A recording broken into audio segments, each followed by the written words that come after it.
At 10:47 a.m. on February 10, 1945, Captain Louis Edward Curdes spotted a C-47 transport turning toward a Japanese airfield on Batan Island. The 25-year-old pilot had 10 confirmed kills across 2 theaters, but he'd never faced a decision like this. 12 Americans sat aboard that transport, 2 of them nurses, heading straight into Japanese hands with no radio to warn them. The C-47 had launched from Lingayen Gulf 30 minutes earlier. Its mission was simple: rescue Lieutenant LaCroix, shot down over the water near Batan. The transport crew had spotted LaCroix's life raft. They circled once, then the pilot made his approach. But he was lining up for the wrong island. Batan had 2 airstrips. The Americans controlled the southern strip. The Japanese held the northern one. From 3,000 feet, they looked identical, both carved into volcanic rock, both running east to west. The C-47 crew aimed for the northern strip. They had no way of knowing their mistake. Their radio had failed over the water. Curdes flew his P-51 Mustang closer. He could see Japanese trucks moving on the northern airstrip. He saw anti-aircraft positions dug into the hillside. He counted 4 fighters on the taxiway. The transport kept descending. 500 feet now. The landing gear came down. By February 1945, the Pacific War had grown brutal in ways the European theater never matched. Japanese forces executed captured aircrew at a rate of 37%. In the Philippines, that number climbed to 52%. Female prisoners faced worse. 2 American nurses captured at Luzon in January had been bayoneted within 48 hours. The Japanese command on Batan followed the same protocols. The C-47's pilot began his final approach. 300 feet. The runway stretched ahead. Flat volcanic rock with tire marks still visible from Japanese bombers. Curdes checked his fuel. 18 minutes left. Not enough to escort the transport back to Lingayen and land himself. He tried his radio again. Static. The transport's crew couldn't hear him. He dropped to 500 feet and flew directly across the C-47's nose. The transport kept coming. He climbed and dove again, crossing their path a second time. No response. The crew thought he was providing escort. They waved from the cockpit window. One of the nurses aboard that C-47 was Second Lieutenant Helen Warner. Curdes had taken her to dinner in Lingayen the night before. They'd talked until 2300 hours. She'd mentioned her transfer orders, 2 more weeks in the Philippines, then reassignment to Guam. Now she sat in a canvas seat, unaware that her transport was seconds from landing in enemy territory. The C-47 dropped to 200 feet. Japanese soldiers gathered at the strip's edge. Curdes counted 15 men. Some carried stretchers, others held rifles. They were prepared for prisoners. Will Helen and the 11 others survive? Please hit the like button. It helps more people discover these stories. Subscribe for more. Back to Curdes. Curdes armed his guns. He had one option left. The C-47 was 70 seconds from touchdown. His hands moved to the firing controls. He lined up behind the transport's left engine. Standard gunnery training taught pilots to aim for the fuselage. Maximum damage, quick kills. But Curdes needed something different. He needed the C-47 to crash without killing everyone inside. He had to shoot down an American plane to save American lives. Curdes had fired his guns in combat 34 times across 2 years. Mediterranean theater, Pacific theater. He knew what 50 caliber rounds did to aircraft. 6 Browning M2 machine guns mounted in his Mustang's wings. Each gun fired 800 rounds per minute. At 200 yards, those rounds punched through aluminum like paper. The C-47 was built tough. Douglas designed it to take damage, but that strength came from redundancy, not armor. 2 Pratt & Whitney engines, dual hydraulic systems, multiple fuel tanks. Knock out one system, the others kept working. That's what kept transports flying through flak over Europe. But Curdes didn't want it to keep flying. He needed both engines dead, fast. The left engine sat 18 feet from the fuselage. Hit it wrong, and fragments would tear through the passenger cabin. 12 people sat behind that thin aluminum skin. Curdes had to place his rounds precisely. Engine cowling only. Miss by 2 feet, and he'd kill everyone he was trying to save. He positioned his P-51 400 yards behind the C-47. The transport was at 150 feet now, 45 seconds from touchdown. Japanese anti-aircraft crews tracked both planes. They held fire. They wanted prisoners, not wreckage. Curdes checked his gun sight. The C-47's left engine filled the reticle. He adjusted for deflection. The transport was moving at 110 miles per hour. His Mustang flew at 180. He needed to lead the target by 3 aircraft lengths. His thumb pressed the firing button. 6 streams of tracers arced forward. The sound hammered through his cockpit, a mechanical roar that drowned out his engine. Spent casings ejected from the wings. 400 rounds in 3 seconds. The C-47's left engine erupted in black smoke. Oil sprayed across the cowling. The propeller seized. Stopped. The transport lurched right as asymmetric thrust yanked it off course. The pilot fought the controls, but the C-47 kept descending. One engine was enough to fly. Douglas had tested it. Single-engine operations were standard procedure for damaged transports. The pilot adjusted his trim, compensated for the dead engine. The runway was still ahead, 30 seconds out. Curdes banked hard. He came around for the second pass. The C-47 was at 75 feet, too low for the crew to bail out, too high to survive a crash on land. He had one more chance. He lined up on the right engine. The transport was slower now, 90 miles per hour with one engine out. Easier target, harder decision. Kill the second engine and the C-47 would drop. No power, no altitude. The crew would have seconds to find water. Batan's coastline ran along the airstrip's western edge. Curdes could see waves breaking on volcanic rock. The water looked rough, 6-foot swells. A ditching in those conditions could break the aircraft apart. But it was better than landing among Japanese soldiers. The C-47 crossed the beach, 20 seconds from the runway. Curdes pressed the trigger again. His remaining ammunition, roughly 800 rounds, converged on the right engine. Tracers walked up the cowling. Metal peeled away. The engine coughed once, died. Both propellers were stopped now. The C-47 had no power. The pilot pushed the nose down. He needed airspeed to maintain control. The transport dropped toward the water. The C-47 hit the water at 11:03 a.m. The pilot held the nose up until the last second. The tail struck first. Then the fuselage slammed down flat. Water exploded around the aircraft. The impact threw everyone forward against their restraints. Metal groaned. Rivets popped. But the fuselage held together. Water poured through gaps in the hull. The C-47 started sinking immediately. Douglas had designed the aircraft for land operations, not water landings. No watertight compartments, no flotation gear. The crew had maybe 3 minutes before it went under. Curdes circled overhead. He watched 12 figures scramble out of the emergency exits. They jumped into the water. Some inflated life vests. Others grabbed floating debris. The C-47's wings kept it afloat temporarily, creating a platform. The survivors gathered there. Lieutenant LaCroix was still in the water 400 yards away. He'd watched the entire sequence from his life raft. The P-51 shooting down the C-47. The controlled ditching. The scramble for survival. Now he had company. Curdes checked his fuel gauge. 6 minutes of flight time remaining. Not enough to reach Lingayen. He'd have to ditch too. But first he needed to mark the survivors' position. Japanese patrol boats operated near Batan. They'd reach the crash site within 30 minutes. American rescue boats were 60 miles south. He dropped to 50 feet. Flew over the survivors. Counted heads. 12. All accounted for. Helen Warner waved from the wing. She still didn't know why her transport had crashed. The crew probably thought they'd suffered engine failure. They'd learn the truth later. Curdes climbed back to 500 feet. He transmitted on the emergency frequency. No guarantee anyone heard him. His radio had been unreliable all morning, but he gave the coordinates anyway. Batan Island, western shore, 12 survivors in the water. His fuel warning light came on. 3 minutes left. He needed to find his own landing spot.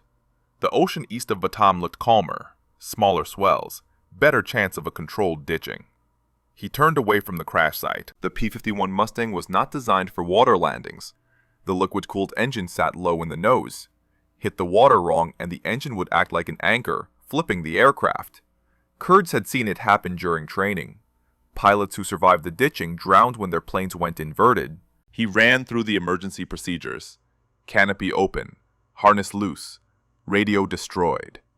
The last item was standard protocol. Military radios contained encryption equipment. Better to destroy it than let the enemy capture it. Curdes flew east. He passed over Lacroix's position. The lieutenant was paddling his raft toward the C-47 survivors. Smart move. Strength in numbers. Curdes waggled his wings. Lacroix waved back. 2 minutes of fuel remaining. Curdes found his spot. A stretch of open water between Batan and the next island. No reefs visible. No Japanese patrol boats. He set up his approach.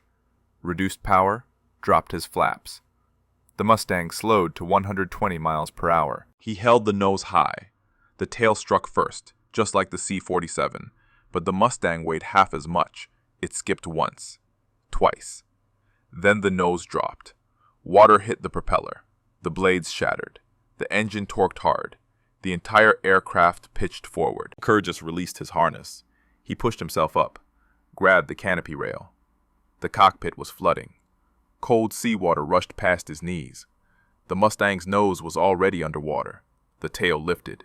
The aircraft was going vertical. He had seconds to get clear before it pulled him down. Curdes kicked away from the sinking Mustang. The aircraft's tail rose above him. Water pulled at his flight suit.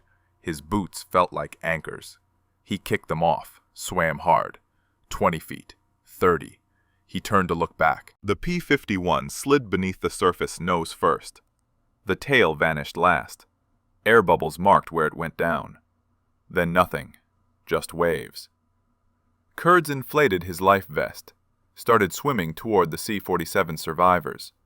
They were 600 yards away. The water temperature was 78 degrees, warm enough to avoid hypothermia, cold enough to sap strength over hours. Curdes was in good shape.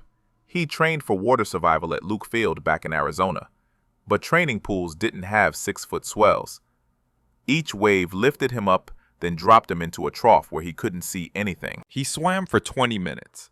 His arms burned. His flight suit soaked up water like a sponge, added 30 pounds of dead weight. He considered removing it, but the suit provided protection from sun and jellyfish. He kept swimming. At 11:37 a.m., he reached the C-47. The aircraft had settled lower in the water. Only the wings remained above the surface. The fuselage was completely submerged. The 12 survivors sat on the left wing. They'd organized themselves efficiently. The strongest swimmers positioned at the edges, ready to help anyone who fell in. The 2 nurses sat in the middle, surrounded by crew. Helen Warner recognized him immediately. She grabbed his hand, pulled him onto the wing, asked what happened. Curdes explained. The wrong airfield. The Japanese troops. His decision to shoot. The C-47 crew understood immediately. Their pilot, a lieutenant whose name was Richards, checked his map. He'd made the navigation error, mixed up the 2 airstrips. The radio failure had prevented ground control from warning them.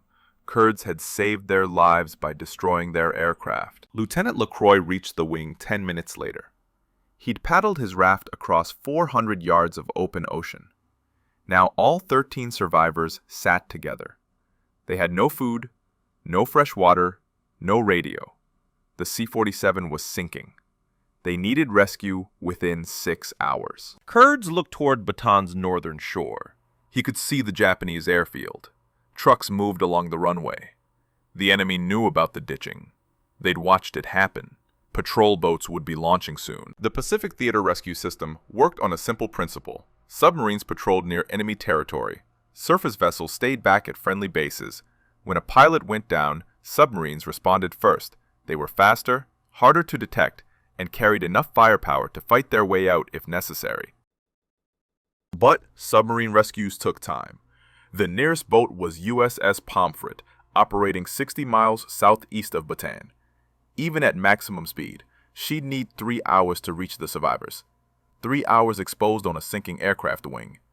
3 hours for Japanese patrol boats to find them first. Curdes organized the group. He told them to stay low, minimize silhouettes, watch for Japanese boats.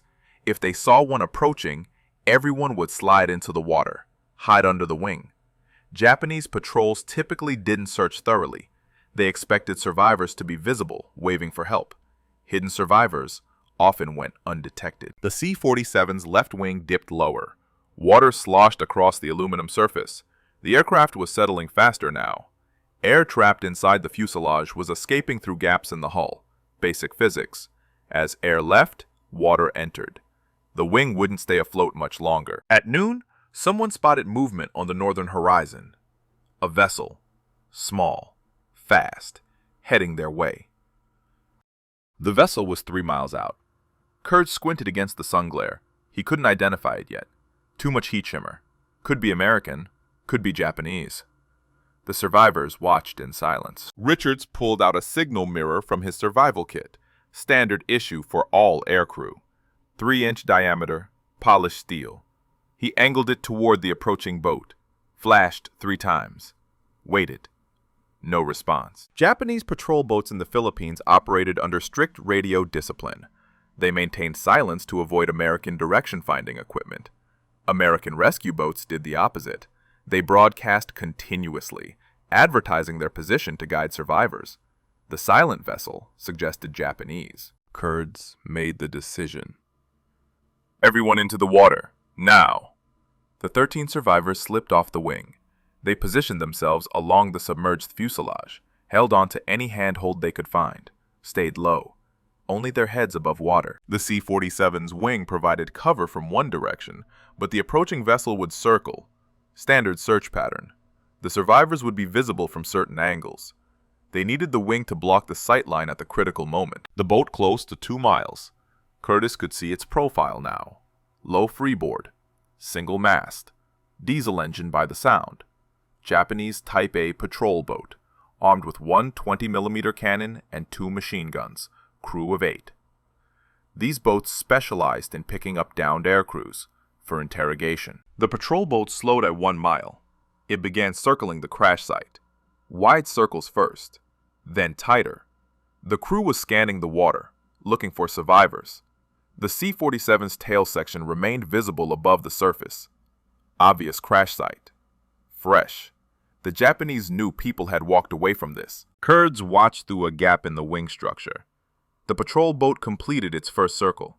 No sign they'd spotted anyone, but the circles were getting tighter. The next pass would bring them within 300 yards, close enough to see heads in the water. Helen Warner floated next to Curdes. She'd removed her flight jacket, let it sink, reduced her profile. Smart thinking. The other nurse had done the same. The crew followed their example. Less visible material above water. The patrol boat's second circle brought it to 400 yards. Japanese sailors lined the rails. They had binoculars. They were searching methodically, sector by sector. The boat's captain had done this before. He knew how to find survivors. Lieutenant LaCroix still had his life raft. He'd deflated it partially, pushed it under the wing, kept it hidden. That raft was their backup plan. If the Japanese left without finding them, they could reinflate it, use it to stay afloat after the C-47 sank completely. The patrol boat turned for its third circle. This pass would bring it directly alongside the wing. The survivors pressed against the fuselage, tried to merge with the wreckage. Curdes could hear the diesel engine clearly now, a deep rumble, maybe 200 yards away. The Japanese crew called to each other. Curdes didn't speak Japanese, but he recognized the tone. Confusion. They'd found the crash site. They could see the aircraft was recent, maybe 30 minutes old, but no survivors, no bodies, nothing. The patrol boat idled at 150 yards, dead stop. The captain was thinking, trying to solve the puzzle. Downed aircraft, empty water. The math didn't work. Someone had survived this crash, he was certain. The question was where. One of the Japanese sailors pointed at the wing. He'd seen something, movement, or a reflection, or a shape that didn't match the aircraft's outline. The patrol boat's engine revved. It turned toward the survivor's position. The patrol boat moved closer, 100 yards now. Curdes could see individual sailors on deck. 3 of them aimed rifles at the water. They were ready to fire on sight. Standard procedure. Japanese forces treated swimming survivors as active combatants. No surrender from the water. The captain shouted orders.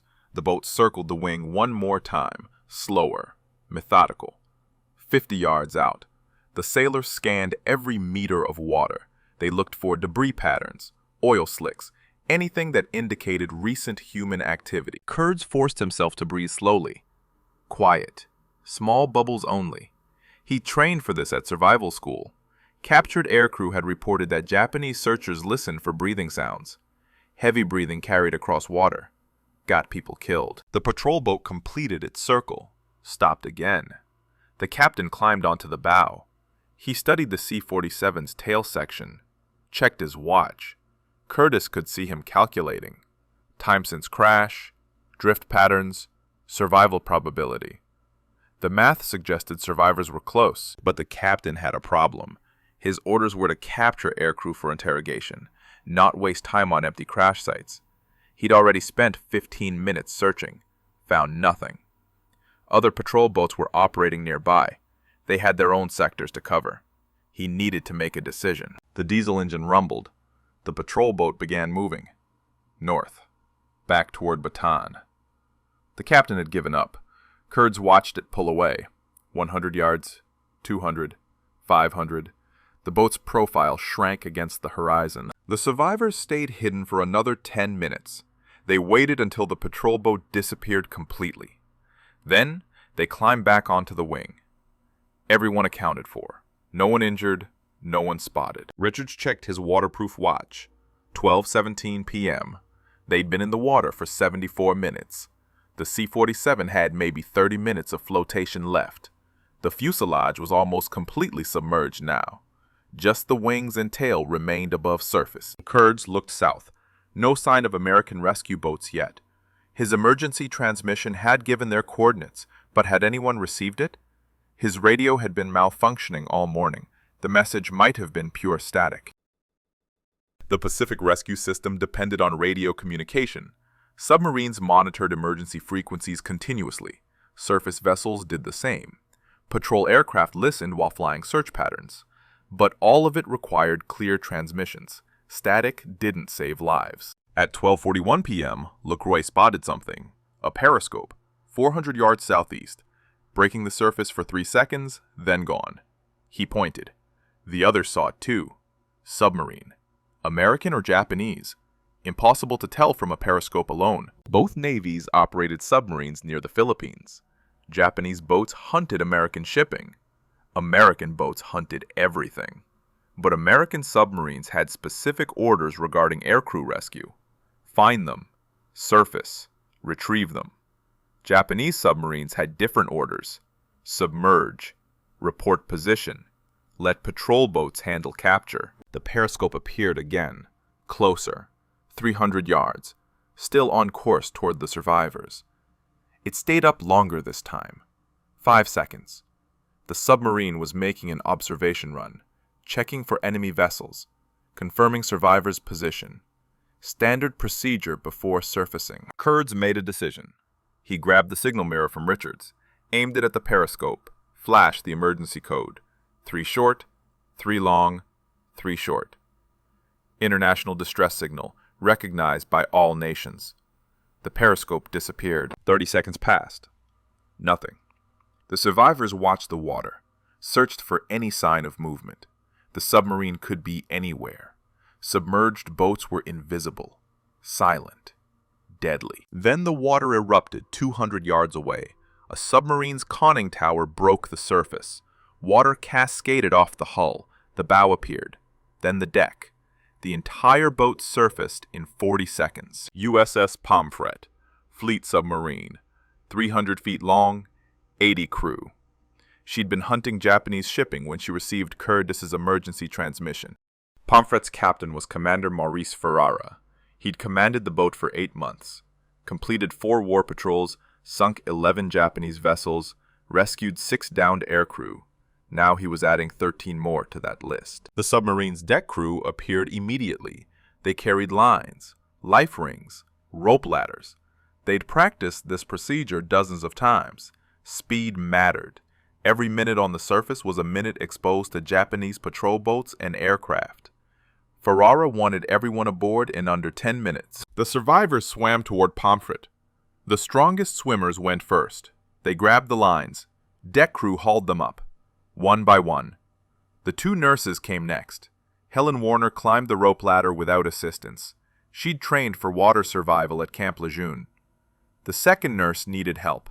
A sailor descended the ladder, pulled her up manually. Curdes went last.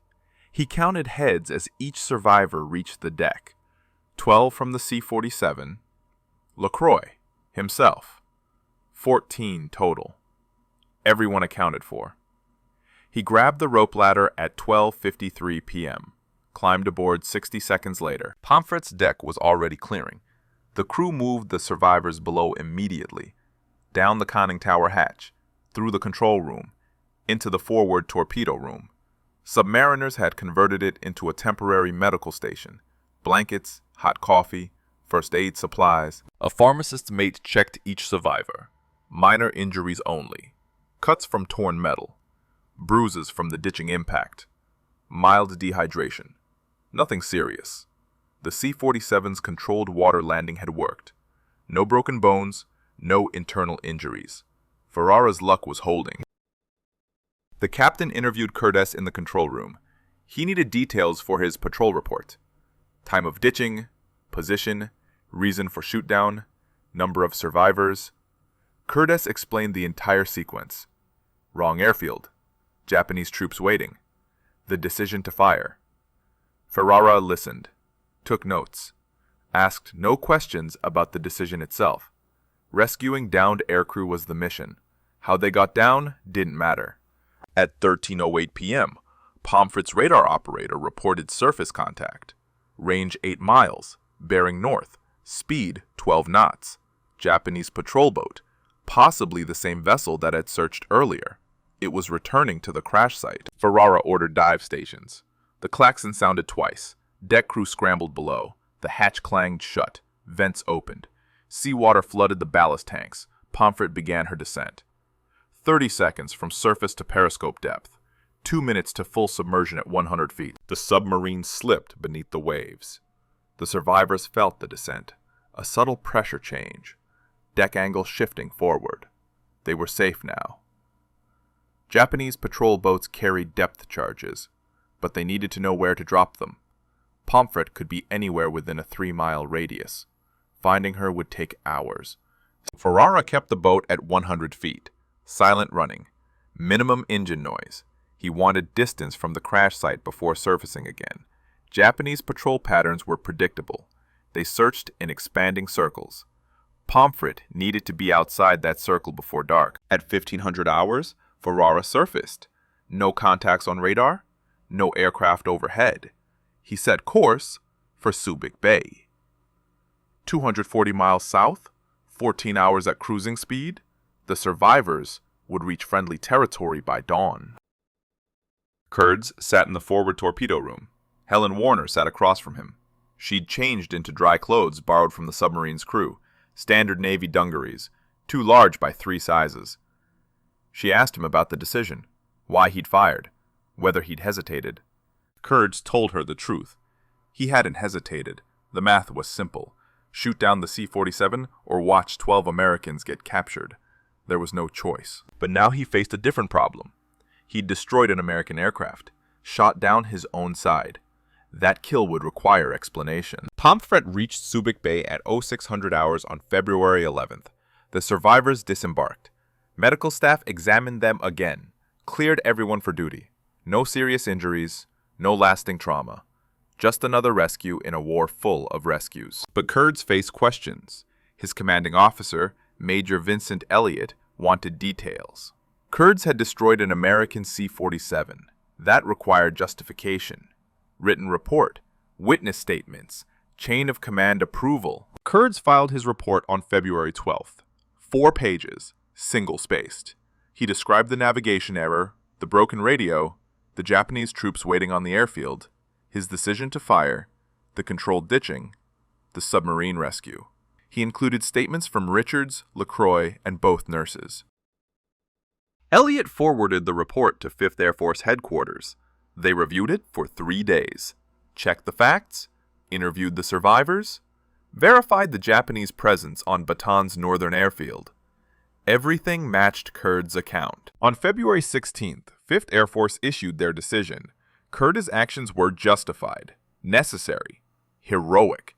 They credited him with saving 12 American lives, but they faced a bureaucratic problem.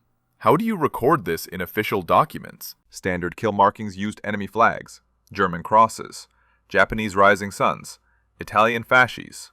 Curdes had shot down aircraft from all 3 Axis powers, but he'd also shot down an American plane. 5th Air Force decided to make it official. They authorized an American flag kill marking on his P-51. Curdes painted it himself. A small American flag on the fuselage of his replacement Mustang, right next to his German, Italian, and Japanese kills. The only such marking in American military history. A symbol of the hardest decision he'd ever made. The C-47 crew returned to duty within a week. Richards flew transport missions until the war ended. LaCroix recovered his original P-38. Both nurses completed their tours in the Philippines. Helen Warner married Curdes on June 3, 1945. They'd been dating for 4 months. The shoot-down had brought them closer. Curdes flew 43 more combat missions after Batan. He survived the war, returned to the United States in October 1945, left the Army Air Corps in 1946. He and Helen settled in California, raised 3 children. He never spoke publicly about the shoot-down until 1989. The Navy credited Pomfret with 13 aircrew rescues during her 5th war patrol. Ferraro received a commendation. The submarine completed 3 more patrols before the war ended. She was decommissioned in 1946, sold for scrap in 1947. Curdes died on February 5, 1995. He was 75 years old. His final tally? 7 German aircraft, 1 Italian, 1 Japanese, 1 American. The most unusual kill record of World War II. If Louis Curdes' story moved you, hit that like button right now. It tells YouTube to show this to more people who need to hear it. Hit subscribe and turn on notifications so you never miss another story like this. We share forgotten heroes every single day. Drop a comment right now and tell me where you're watching from. United States, United Kingdom, Canada, Australia, or anywhere else in the world. Our community stretches across every continent. You're part of keeping these memories alive. Did your grandfather or grandmother serve in World War II? Let me know your family's connection to this history. Thank you for watching. Louis Curdes deserves to be remembered. You're helping make that happen.